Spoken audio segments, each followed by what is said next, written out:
Olá, Hemocentros Unidos. Muito obrigada pelo convite para estar aqui.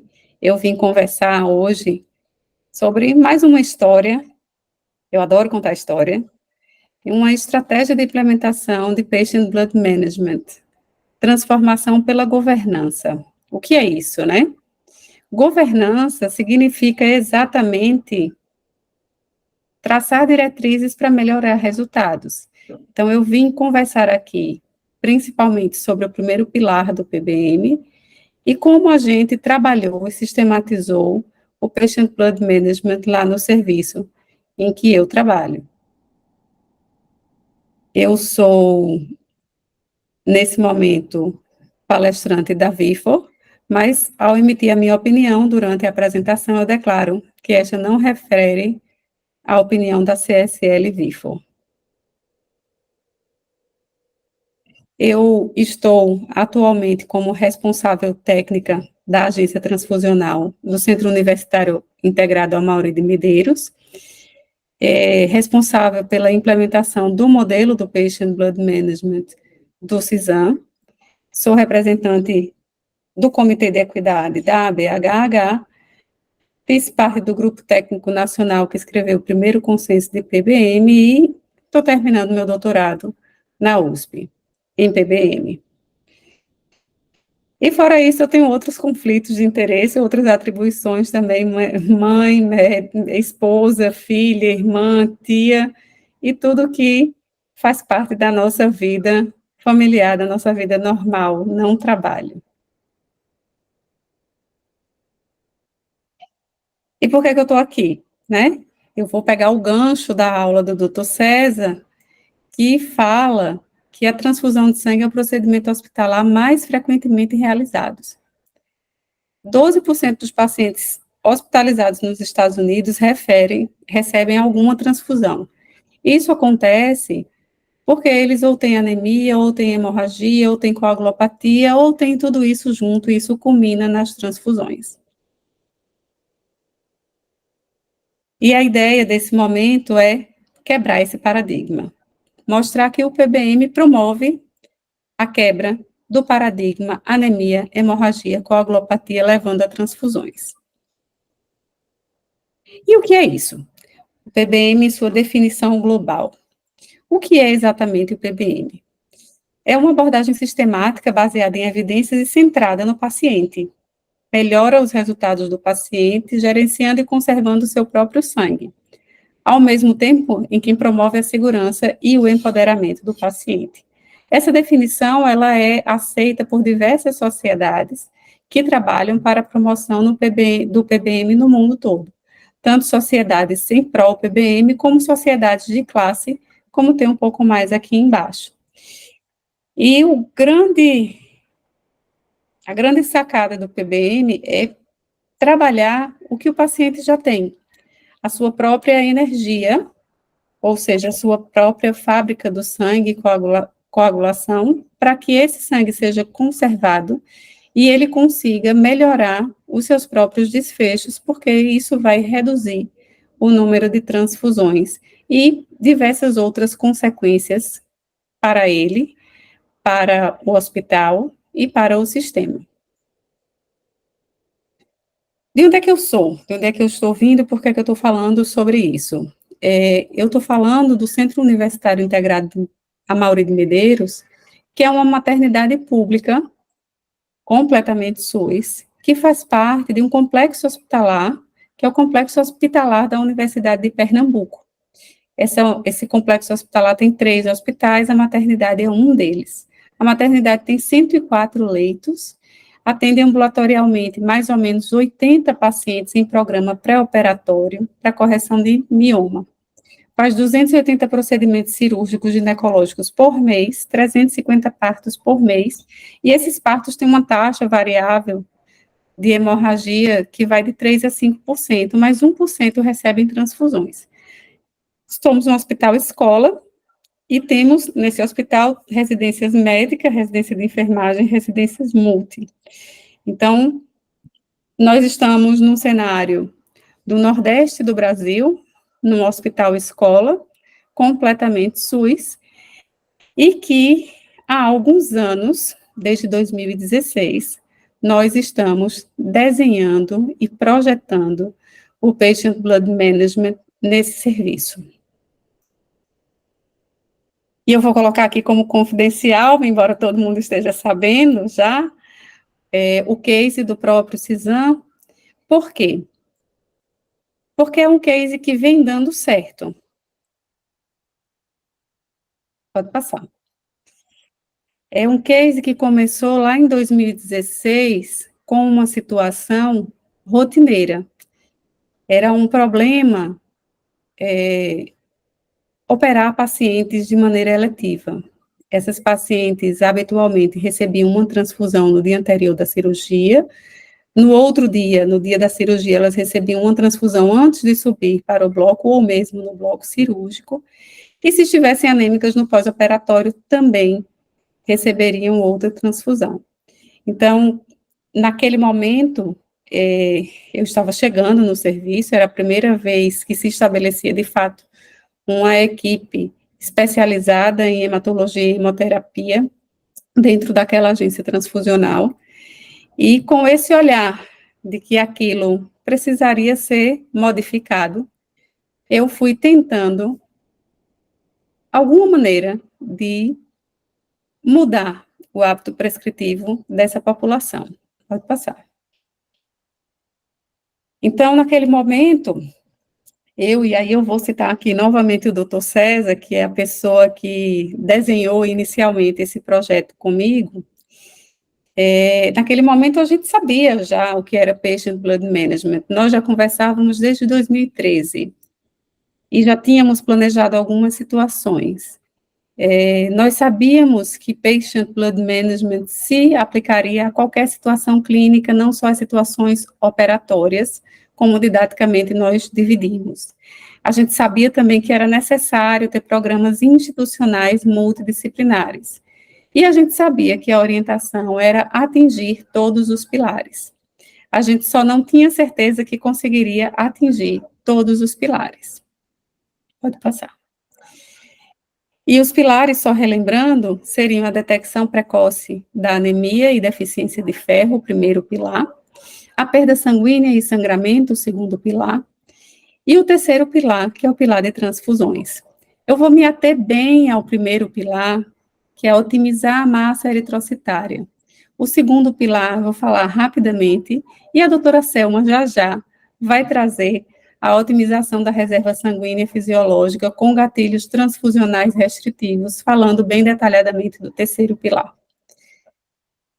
Então, o que é que nós sabíamos e como nós poderíamos, pode passar, como nós poderíamos atuar num serviço em que nós sabíamos, um pouquinho mais atrás, em que nós sabíamos ter o PBM como aceleradores, uma geração de dados com publicações, treinamento em PBM e educação, e uma política nacional.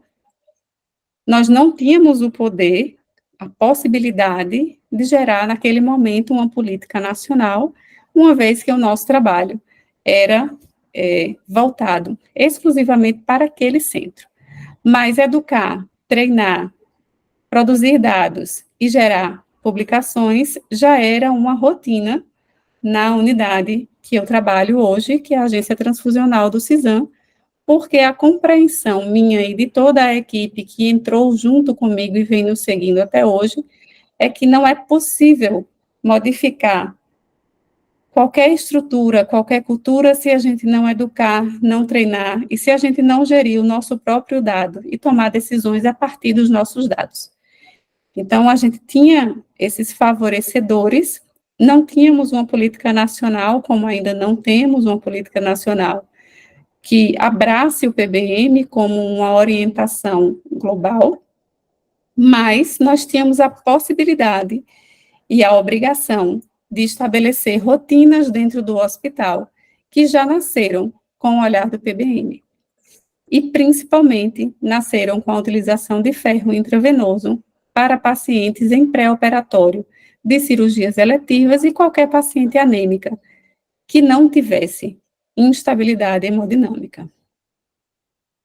Como fatores inibidores, a gente já conhecia a ausência de financiamento, pode voltar. A ausência de financiamento, a gente trabalha no SUS e não tínhamos dinheiro a mais para promover PBM, e a gente também tinha certeza que existiam os gaps educacionais, porque nós somos formados nas faculdades que atualmente ainda não conversam sobre PBM e conversam um pouco sobre a hemoterapia, muito mais voltado para indicações transfusionais e reações transfusionais. Pode passar.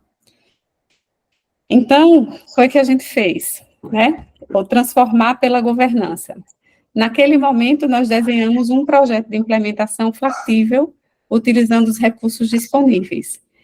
Então, naquele momento, no momento em que essa estrutura foi criada, isso era apenas um protocolo de pesquisa que serviria a meu doutorado. Mas no meio do caminho, no meio de todos esses anos, eu entendi que estabelecer PBM é uma responsabilidade que vai além de qualquer pesquisa, mas que integrar o serviço e o ensino, colocando a pesquisa a favor daquele serviço, são muito interessantes e praticamente não trazem custos à instituição.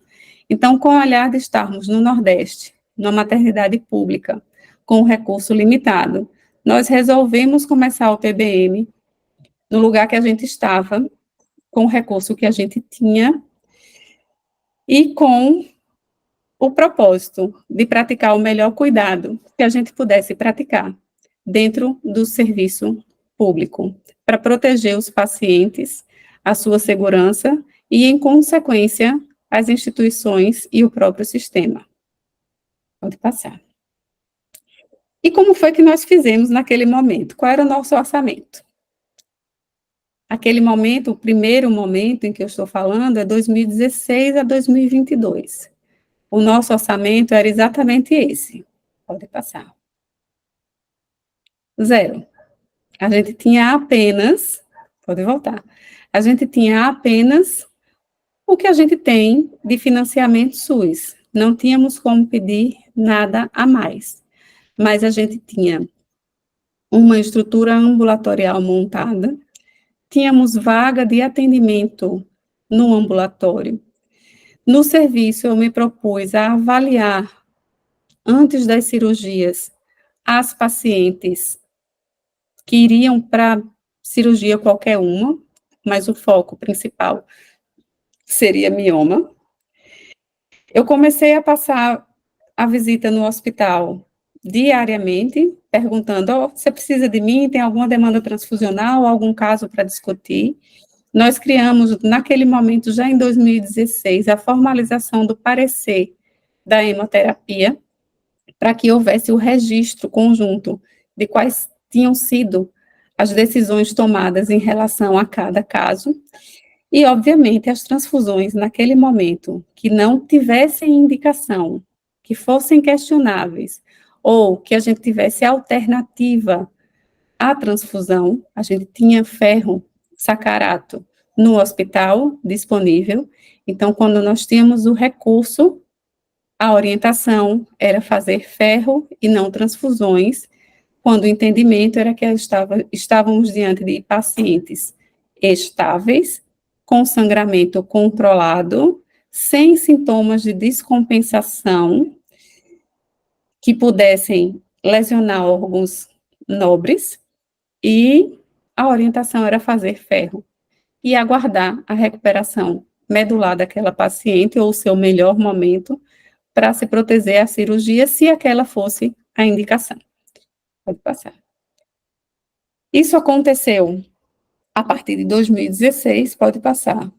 E, pela primeira vez, em 2017, nós idealizamos o que seria o único braço do Patient Blood Management. Nós idealizamos um ambulatório, que na época nós precisamos chamar de ambulatório de transfusão, e não ambulatório de PBM, porque PBM era um conceito bastante distante, pouco conhecido, hoje já é um pouco mais conhecido, então chamamos o ambulatório de transfusão, Criamos uma clínica de anemias com foco no pré-operatório. As pacientes que fossem para cirurgias eletivas e que tivessem hemoglobina menor do que 12, elas iriam ser atendidas nesse ambulatório. Esse ambulatório é tocado por mim. Ainda hoje nós temos outra colega nessa jornada também. E em 2017, a gente idealizou, desenhou esse programa, desenhou esse projeto, mas naquele ano eu fui mãe e me dediquei a ser mãe, e voltei em 2018 com uma missão que tinha começado em 2016, que era reestruturar o serviço do ponto de vista de estrutura física. E nós conseguimos essa reestruturação no final de 2018. E no começo de 2019, nós redesenhamos essa estratégia, pode passar.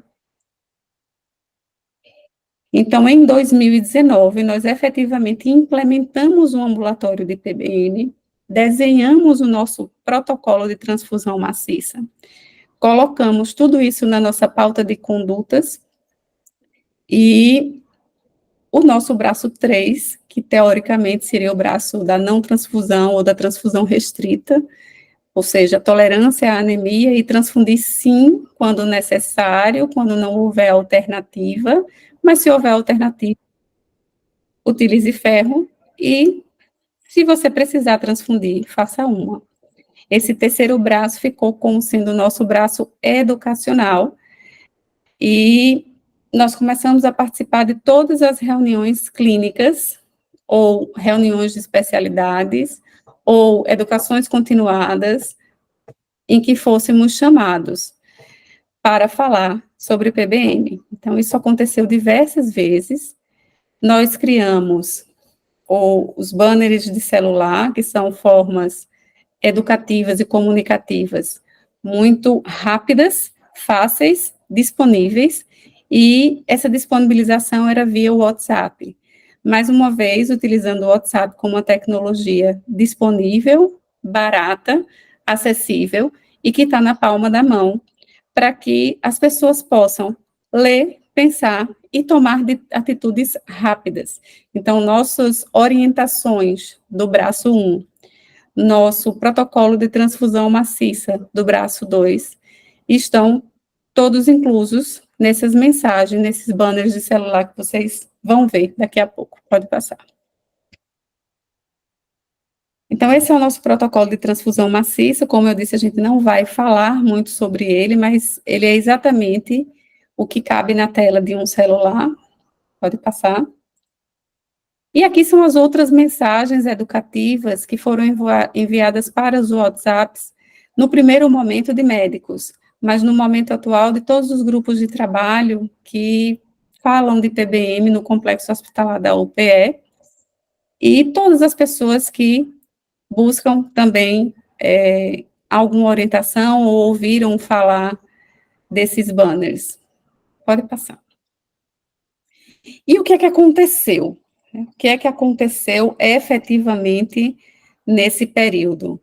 Além da longa luta que nós fomos travando, os nossos resultados foram sendo computados e catalogados, e nós navegamos as pacientes de 2019, vale salientar aqui que essas pacientes são de 2019 a 2023, mas a gente abriu um ambulatório em abril de 2019, ele foi transformado em ambulatório de estudo em novembro de 2019, e em março de 2019, nós tivemos a pandemia da Covid-19 e tudo fechou. E esse ambulatório só foi retomado em meados de 2020, 21, com mais fervor. E 22, esse ambulatório explodiu, e nós conseguimos catalogar e navegar 57 pacientes. No momento dessa análise, que foi em junho desse ano, a gente já tinha mais de 80% de pacientes avaliadas, apenas uma tinha tido um sangramento com instabilidade, ela teve uma síncope e precisou ser transfundida. Todas as outras não tiveram nenhuma transfusão, nem antes, nem durante, nem depois. O que para nós foi muito importante, mas não era suficiente para dizer que esta prática, ela tinha um resultado impactante no hospital.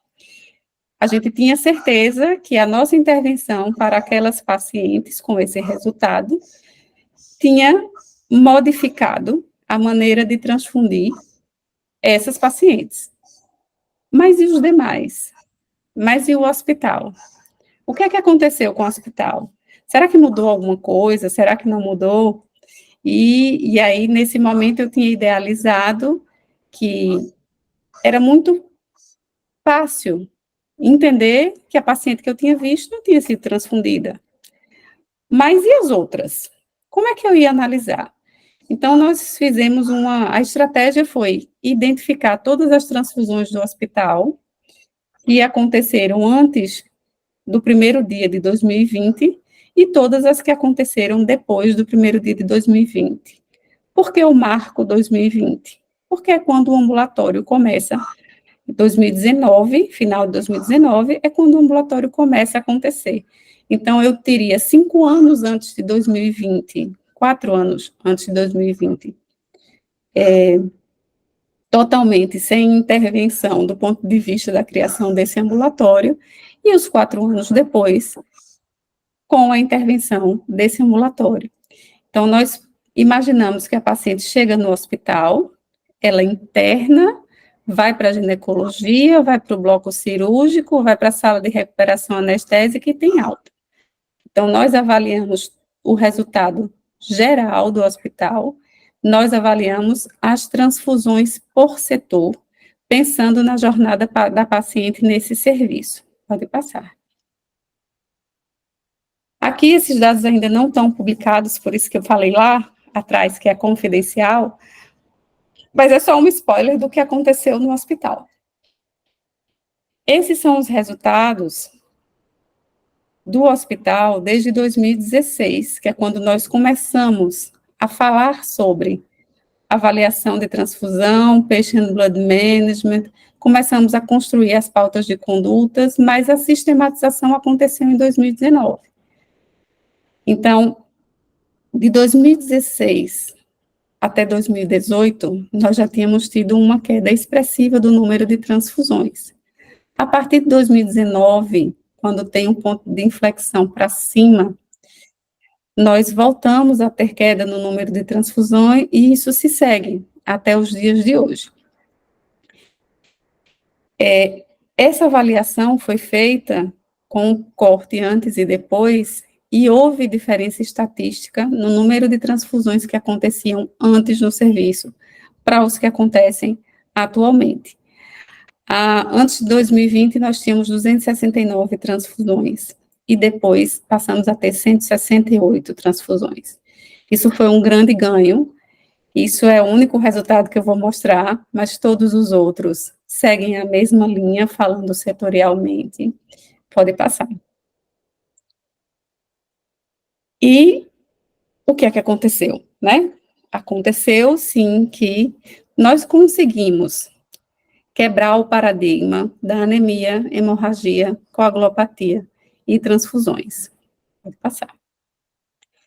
E conseguimos tanto que, para além das publicações que estão por surgir nos próximos meses, nós conseguimos que a equipe passasse a questionar o que fazer, quando fazer, e nos chamar para discutir muitas vezes esses casos, e a própria equipe do hospital, claro que com muita conversa, muita orientação em relação à transfusão, parar sangramento, descobrir a causa, transfundir só uma unidade, fazer ferro sempre que a anemia for ferropriva.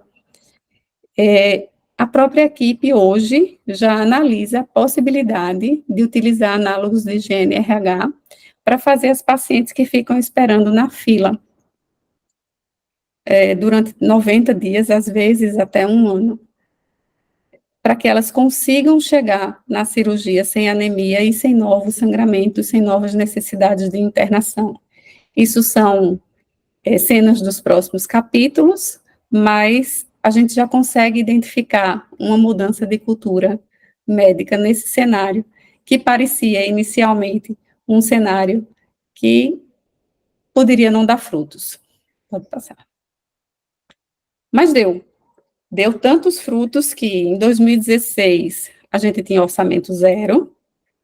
Em 2022, mesmo com o orçamento apertado, no momento de desabastecimento do ferro sacarato, a direção do hospital perguntou para a gente o que é que a gente poderia fazer. Eu disse, olha, eu já vinha conversando há muito tempo sobre ferros de alta concentração, e nessa época nessa época dessas conversas iniciais, o que existia era carboximaltose férrica, e eu já tinha pleiteado em 2016, 17, 18, 19, 20, o uso dos ferros de alta concentração para determinados pacientes.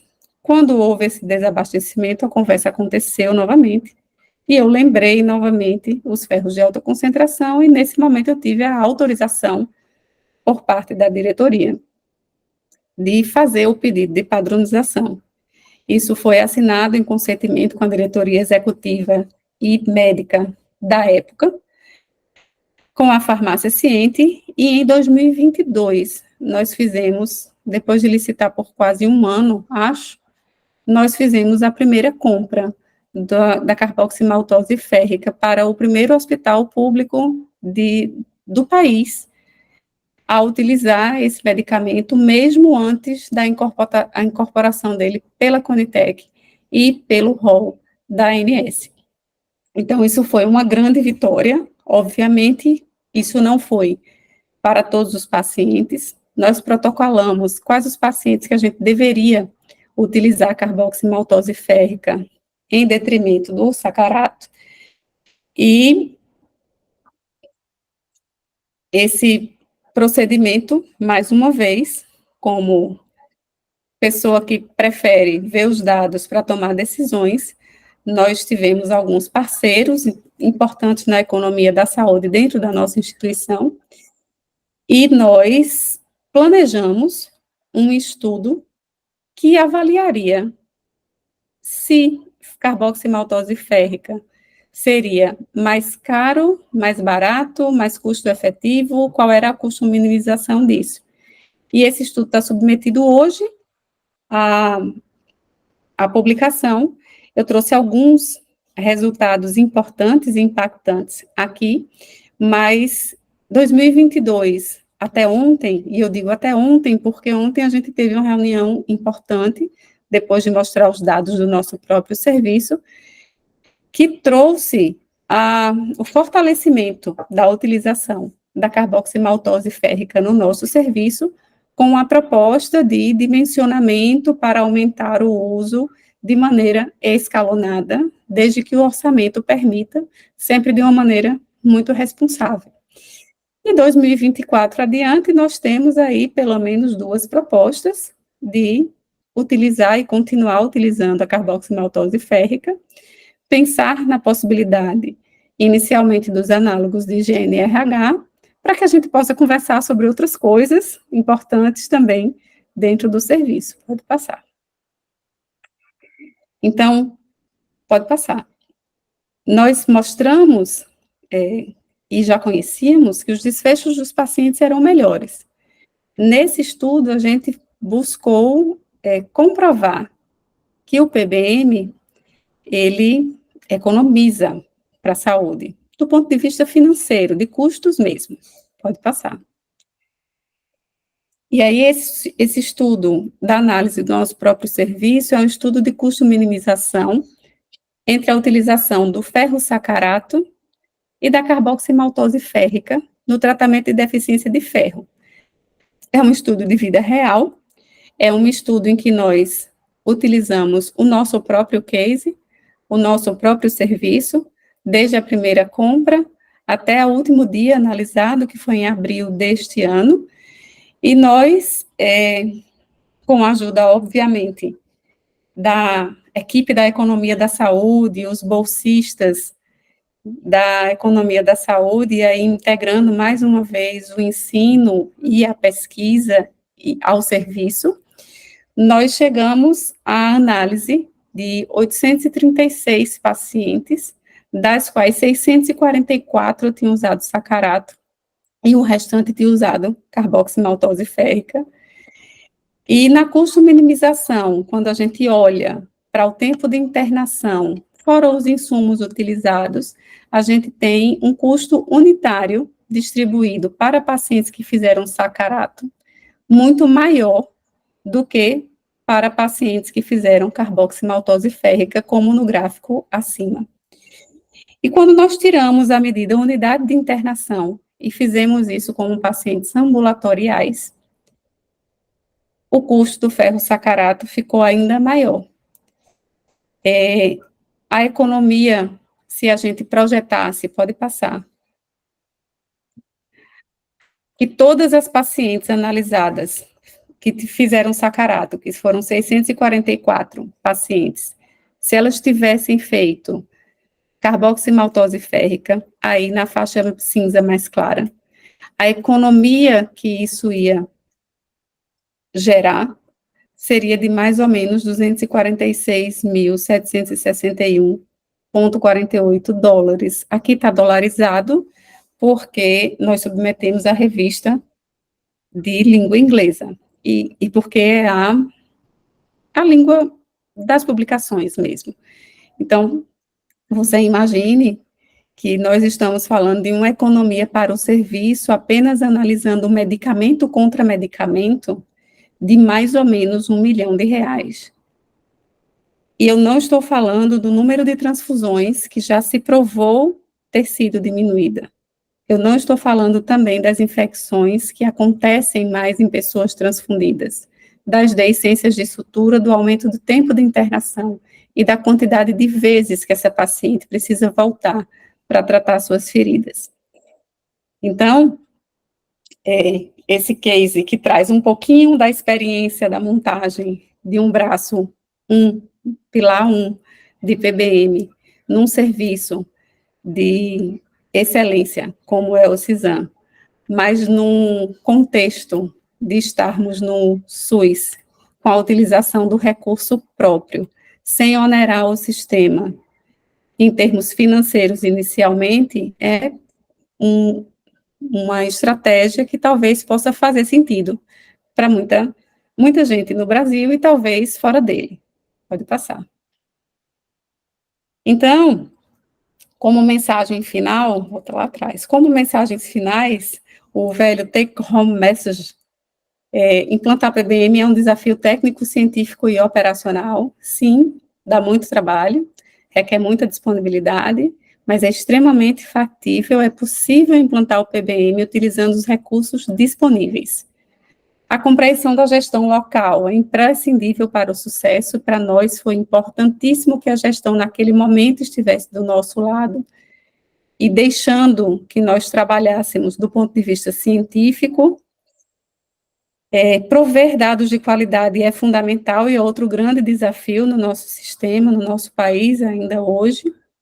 A educação é, e foi para nós, a grande ferramenta de multiplicação do conceito e da técnica.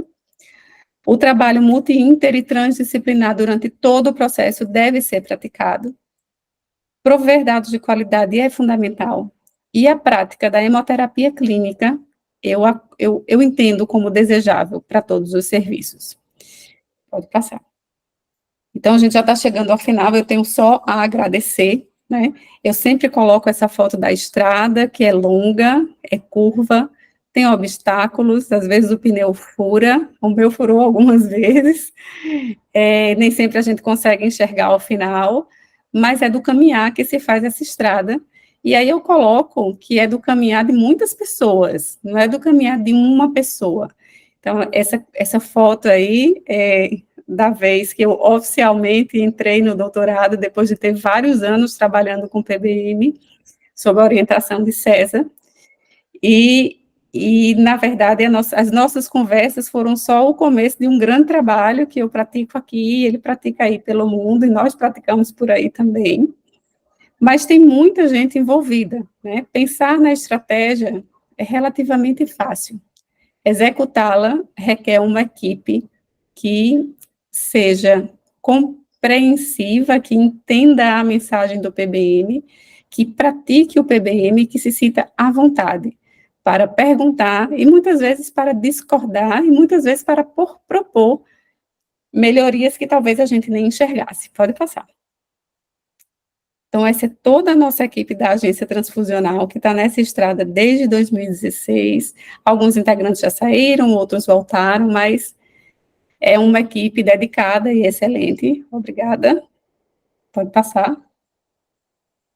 Mais gente da nossa equipe, fora a instituição, as diretorias, a superintendência da unidade, atualmente a compreensão e a força do Hemocentro, de outras grandes instituições, da Secretaria Estadual de Saúde, em algumas conversas inicialmente e pontuais, e também aos nossos companheiros e familiares pela compreensão dessa jornada tão intensa, instigante, gratificante e que nos traz até aqui.